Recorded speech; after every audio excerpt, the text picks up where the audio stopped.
Everybody, this is Sheets, and I'm going to be going over the MMA slate for tomorrow, February 12th. And it is unique in some sense because the main event is not a fight that you 100% have to have. Usually, because of the 5 rounds that go with the main event, you usually have to play it at least, a huge amount, if not all of it. But here, these guys are not projecting to put up that many points, so you don't have to play them. Now, that's not to say that they're not playable, because I do think that both fighters are, projecting to be, certainly on a short list of guys you want to play, but it's not as though you have to target this main event. With the exception of that, it is a standard type card in that there are certain fighters with upside that you want to target, certain key fights that you want to target, and let's just get right into it.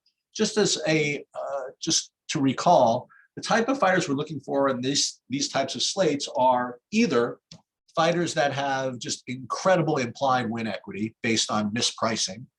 Second of all, you'd like fighters that, from fights that rate to finish really early because the scoring system rewards finishes. Third, you'd like to find fighters, if you can't finish early, to at least either be able to grapple and wrestle and control your opponent. Those fighters are to be preferred over kind of like the stick and move strikers. Or, you can be a striker and do well on DraftKings, but you've got to have a lot of volume in a very high-paced matchup. So these are the types of guys we're looking at, and you just can't be afraid to just X out fights and X out fighters that don't match these criteria. So we're going to go through fight by fight, and then we're going to do a little bit of ownership this week, because one thing I've found is that this particular slate, the underdogs are very, very tough to come by, and yet you do have to play some to fill out your lineups. So what we're going to try to figure out is how to approach this. I have a feeling that what I'm going to end up doing is just taking leaps of faith and just kind of just spreading out among all these different underdogs that are possible. Just because none of them really, really stand out. And you probably want to just kind of like play the odds a little bit that one of them gets there, even though you don't know exactly which ones those are going to be. So let's just take it fight by fight. And the first one is Wells versus, you're going to see him referred to as Blood Diamond. He is someone that's coming from the Israel Adesanya camp, who is, obviously the featured fighter on this card. And he basically did his fighter a favor and said, listen, I want him on this card. And, they do that from time to time. And he's fighting Jeremiah Wells, who's been around, who's pretty good. He can wrestle. He can do a lot of things. And you look at the inside the distance prop on this fight, and you'll see that it's very, very strong. It's a minus 500 to not go to a decision. So it is going to finish, all right? And here is the interesting thing. Again, I've been, I watch all the content. I subscribe. I know who the experts are, and I listen to all this. And one thing that is 100% consensus is that this Blood Diamond guy has no chance, okay? That Jeremiah Wells is going to come out there, take him down a couple of times, submit him in the first round, easy money, end of the story. Well, if that is the case, why on earth is he only minus 240? Okay? Why on earth, if you're playing Mike Mathetha and you can only get 185 on a guy who literally, apparently, according to all the experts, has no chance to win, you got to be able to separate what a minus 500 favorite is from a minus 200 favorite. These things don't always win. You know what I mean? Like minus 240 is not that much of a lock.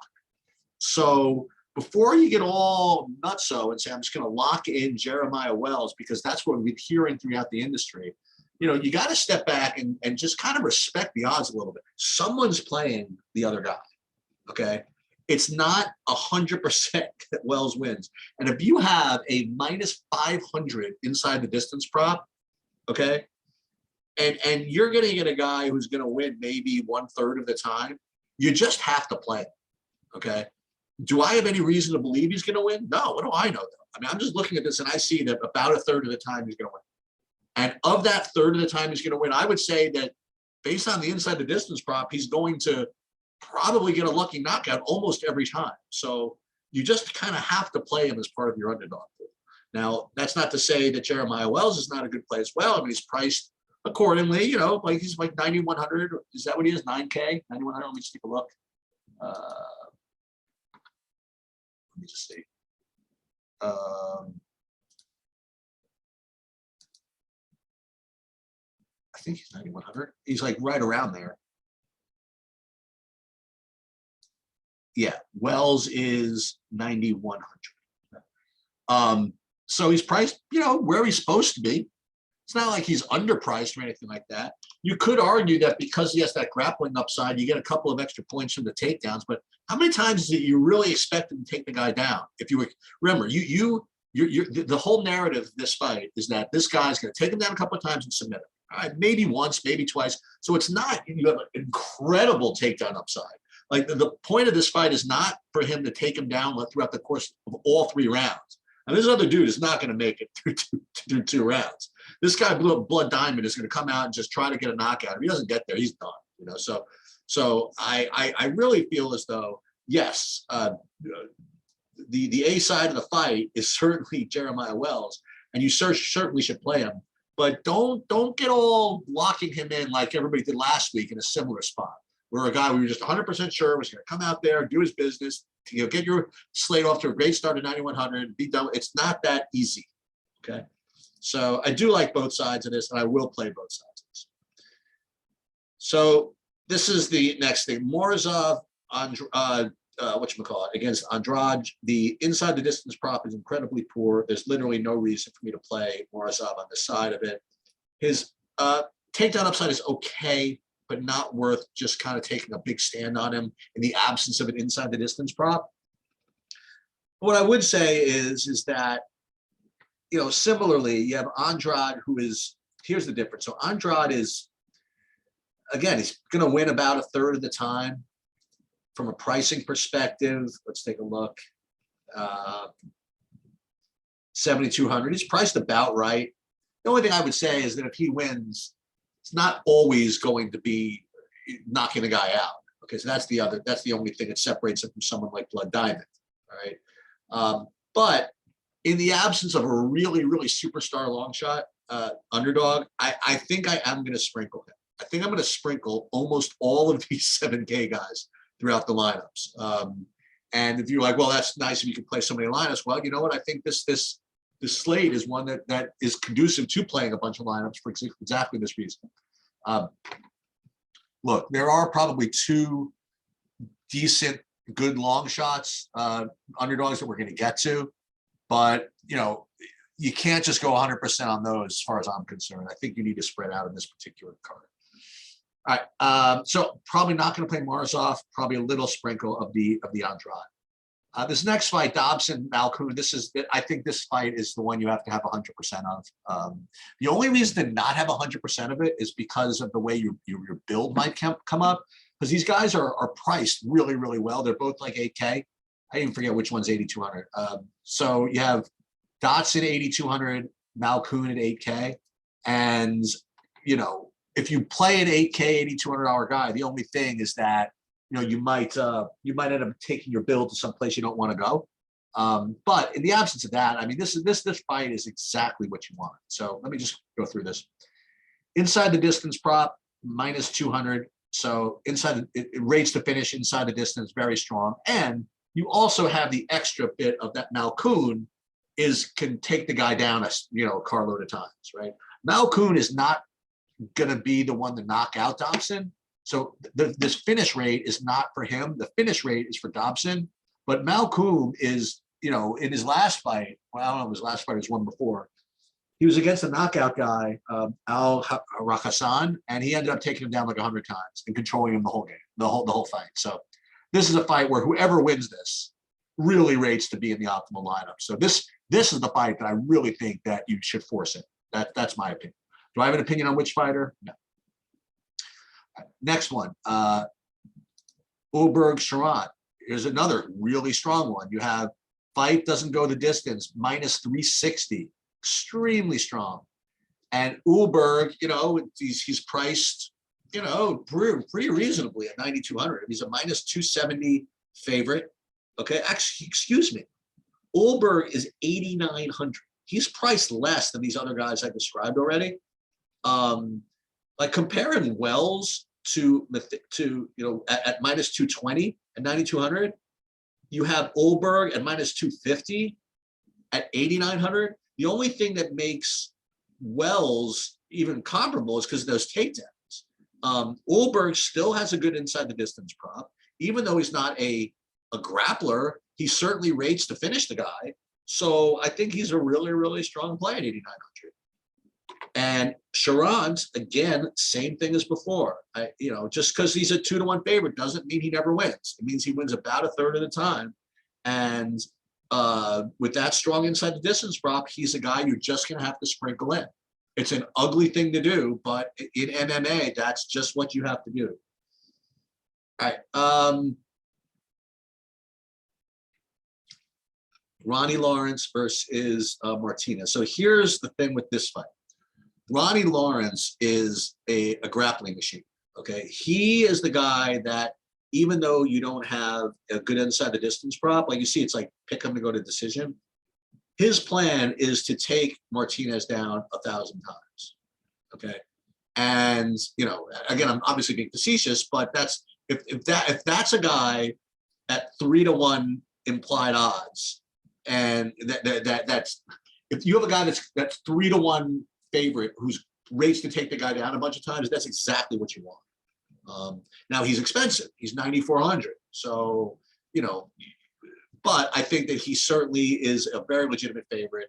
He could certainly pay off that price tag. So I like him.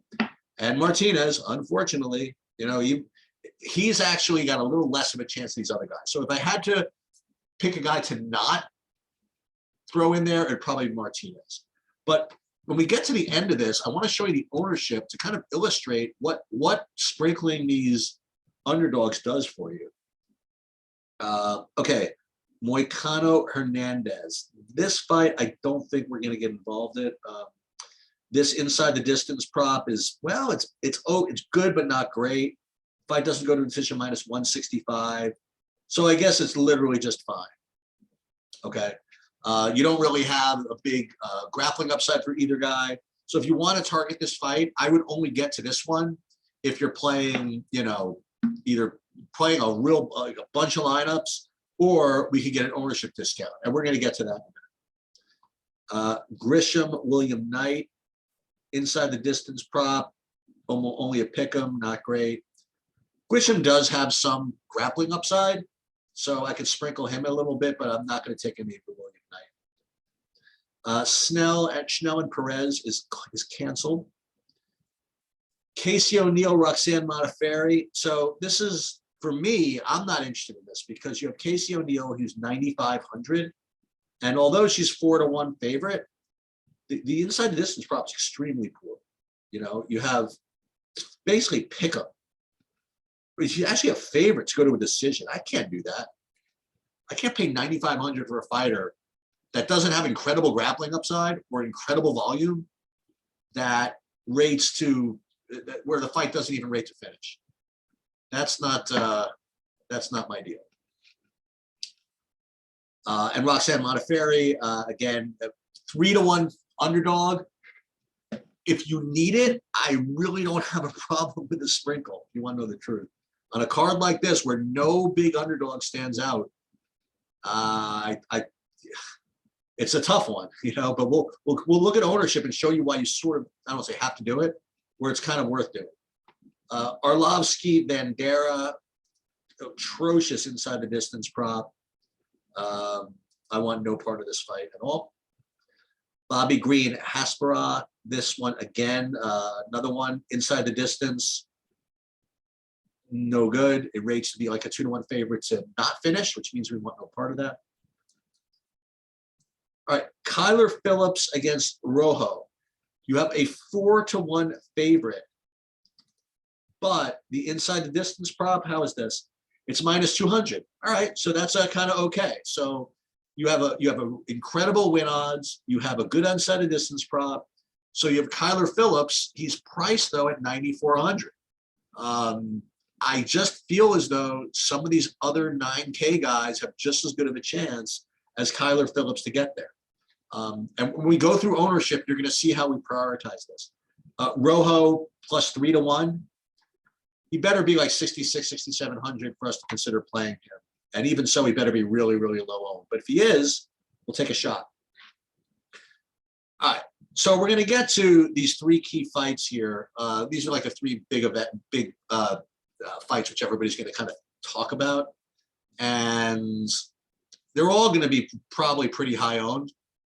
And I guess for good reason, but let's talk about it. So Derek Brunson against Jared Cannoneer. So this is the one very logical underdog that I presumed that people were going to play, but for whatever reason, the ownership on Derek Brunson is much lower than I thought. I can't quite imagine why. I mean, he is a wrestling machine. That's all he does. He wrestles and wrestles and tries to take you down. And he's only, what's his price? 7,600? I mean, this is the type of guy who could end up, I wouldn't say the optimal, but he might be able to hit the optimal even if he loses. I mean, as long as he gets his normal amount of takedowns, he literally, that's his entire plan.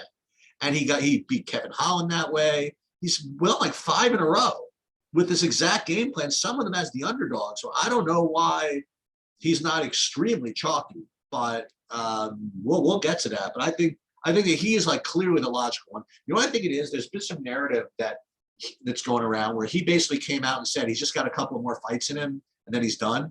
So people are saying, well, I don't want to bet on a guy like that. But think about it, his style. I mean, he could still do exactly what he was going to do. Even though he's going to have a couple more fights, it's not like he's going to slug, stand in the middle of the ring and slug with the dude. He's still going to just try to get takedowns, and he can do that. So I don't know. To me, this is kind of the easy one.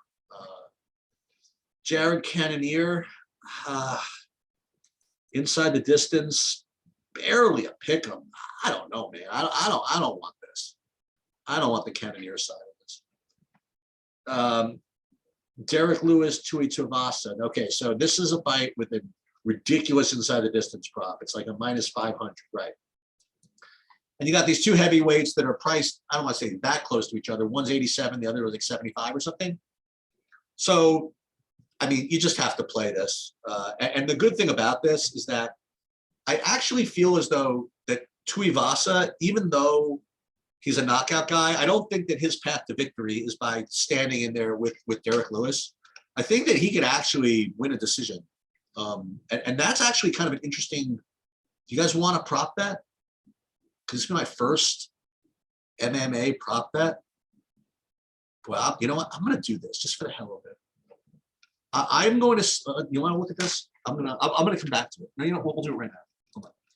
Let's go to Sportsbook. I want to see what the odds are on, I want to log in, on Tuivasa inside the distance. You can't locate me? Oh, because I'm playing. I'm just going to look around. Okay. So let's go to MMA, UFC, and let's go to Tuivasa, Derrick Lewis, which is right about here. Okay. I don't want just him. I want the other fights here. I don't know how to pull it up here. Oh, you got to log in to see them all? Well, I could pull it up actually. Let's use these odds. Sorry about that. So you can get Tai Tuivasa by decision. Let's see. At plus 700. I'm in there. I'm going to do that. I really do think that is his total win condition. I don't think he's going to be able to stand in there and knock out Derrick Lewis. I think that he has to leg kick him, and win that way. I don't believe that that Tuivasa wins by knockout. So, but at 7,400, you don't need him to. That's the good thing. So I think that Derrick Lewis, if he wins, he knocks him out in the first round, maybe the second. And I think that if Tuivasa wins, I think he does win by decision.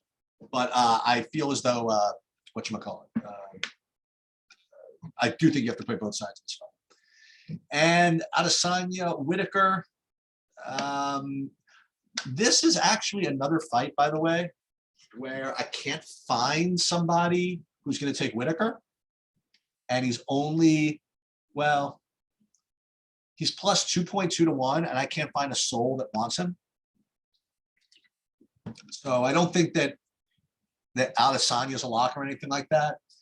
I feel as though that this is priced somewhat effectively. It's not a lock or anything like that. So I would play both sides of this, but only if I had to, if that makes any sense. Like, I'm not going to start with these guys, but if you need, to spread out a little bit, I would go for either of these guys. Whitaker can get, Whitaker wants to win. He should try to get some takedowns, but Adesanya, it's not so easy. Martin Vettori tried to take him down. You just can't get in there on him. Adesanya just is just freaking elite at keeping you off him with his kicks and all that stuff. So I want to pull up the ownership grid here because I want to get back to some of these underdogs and see and show you what I was talking about here. So you see, I have Kyler Phillips at 37% ownership.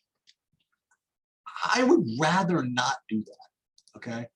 I would rather drop down to somebody while Perez is out now. I would rather drop down to somebody like, I guess these guys are all pretty chalky. Like Ronnie Lawrence at 27%. I would take that before Kyler Phillips, with Ronnie Lawrence's takedowns.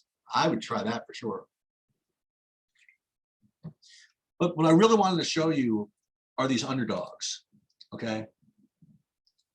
Usually when you rank these guys like this, you get underdogs that are somewhat, you get at least a couple of them are somewhat chalky. You get nothing here. Like all of these guys. See, the one guy like William Knight, they have him at 25. I'm not going to play a share of him, okay? But you have and even this Hopperas, I don't want him at 15%. Whitaker, yeah, he's going to be in the main event. So yeah, 25%, I guess makes a little sense.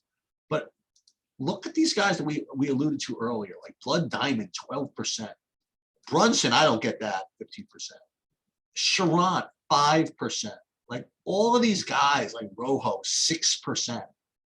Now you think about this, like the math is not exactly the same, but if you take a guy who's going to win the fight like 25% of the time, and only 5% of the people have him, it doesn't exactly, the ratio doesn't exactly merge like that for comparison. But that's a really big deal. If you could get like a 5% owned guy to win, you're in business. And Fabio Sharon, I'm like staring at this, and you have a fight with an incredibly short inside the distance line. And yes, he's probably going to lose, but when he doesn't lose at 5% ownership, in GPPs, I really think that's what you're supposed to do. Okay. So yeah, that's pretty much all I got for you guys. You could use an optimizer to help you build these, or you could do these on your own. But don't be afraid to dip into these low guys. And I am giving out the Tai Tuivasa by decision at 7-1 as my first and only prop bet. It's probably a terrible idea, but if you guys want to do it, I am definitely going to do it. That'll do it. Good luck, everybody.